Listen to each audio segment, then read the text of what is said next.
먼저 가장 큰 이슈는 어제 테슬라가 중국 상하이에 메가 팩토리 건설을 발표한 것입니다. 캘리포니아 메가 팩토리에 이은 테슬라의 두 번째 메가 팩토리가 되는 건데요. 메가 팩토리는 이 메가팩을 전용으로 생산하는 공장으로, 이 메가팩은 초과 에너지를 저장해 두었다가 수요가 많을 때 또는 그리드가 다운되었을 때 전력을 제공하는 상업용 대형 배터리 팩입니다.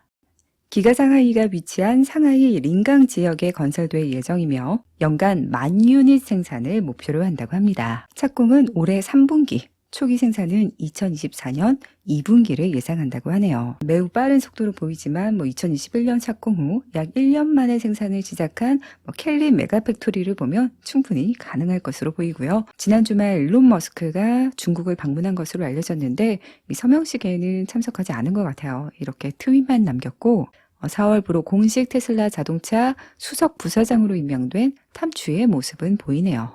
한편 해당 소식이 전해지자 미 차기 대선 후보 중 한 명은 중국 공산당과의 협력이라며 우려를 표하고 전기차 보조금을 먹는 회사들에 대해 비난했습니다.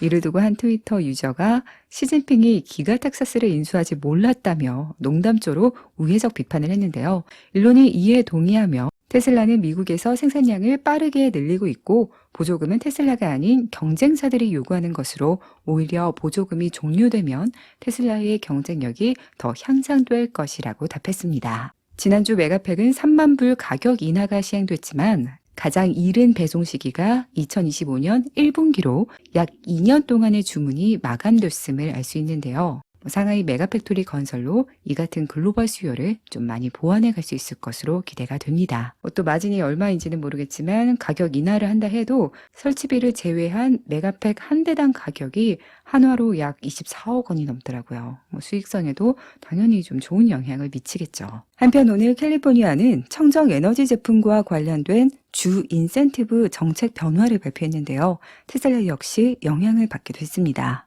주가용 태양열 지분과 같은 솔라 시스템 소유주에 대한 인센티브 삭감인데요. 테슬라에게는 조금 다행인 게 반대로 이런 에너지 저장 장치에 대한 인센티브는 늘리기로 했습니다. 다음은 슈퍼차저 소식입니다. 어제 또 테슬라가 새로운 이정표를 달성했는데요. 전 세계에 45,000개의 슈퍼차저를 배치했습니다.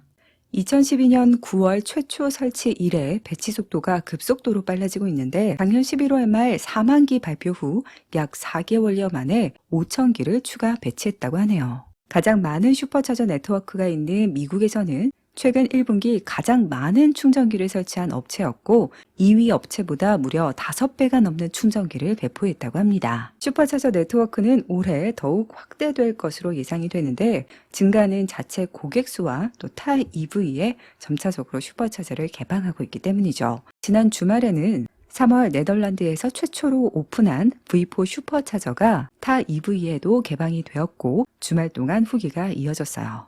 길어진 케이블과 달라진 케이블 위치로 타 EV들이 사용하기에 편리하다는 긍정적인 반응이 많다고 합니다. 또 최근 앱 업데이트로 이용 편의성이 증대되었는데요. 이전에는 이용 가능한 슈퍼차저만 표시됐지만 이제는 실시간 대기 시간과 충전 요금을 볼 수 있게 됐고요. 나아가 조만간 또 소프트웨어 업데이트를 통해 슈퍼차저 관련 개선 기능들이 추가될 것으로 예상됩니다. 테슬라는 일반 고객 차량들에게 배포하기 전 먼저 직원용 차량의 테스트를 위한 배포를 시작하는데요. 오늘 새로운 소프트웨어 업데이트에 몇 가지 기능이 알려졌어요.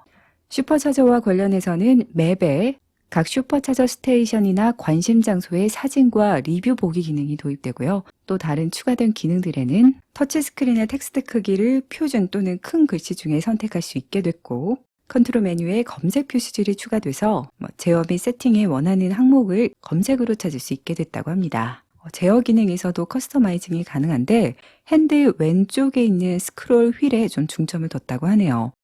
더 많은 작업들을 가져와 수행할 수 있게 한다고 하네요. 더불어 이 스크롤 휠 버튼에 전화를 받거나 음소거 기능을 설정하는 등의 통화 제어 기능도 추가한다고 합니다. 또한 모델 S와 X에 있는 뒷좌석 터치 스크린으로 좌석을 조정하는 기능이 추가된다고 합니다. 한편 오늘부로 모델 S와 X가 이제 한국에서도 만나볼 수 있게 됐다고 하네요. 주말에는 또 테슬라 개인정보 침해 혐의와 관련해 또 집단 소송에 직면했다는 좀 좋지 않은 뉴스도 있었는데요. 이 소식은 테슬라 자율주행과도 연관되어 있는데 좀 자세하게 다루고 싶어서 다소 늦더라도 추가로 업로드할 예정입니다. 그럼 오늘 영상은 여기에서 마칠게요.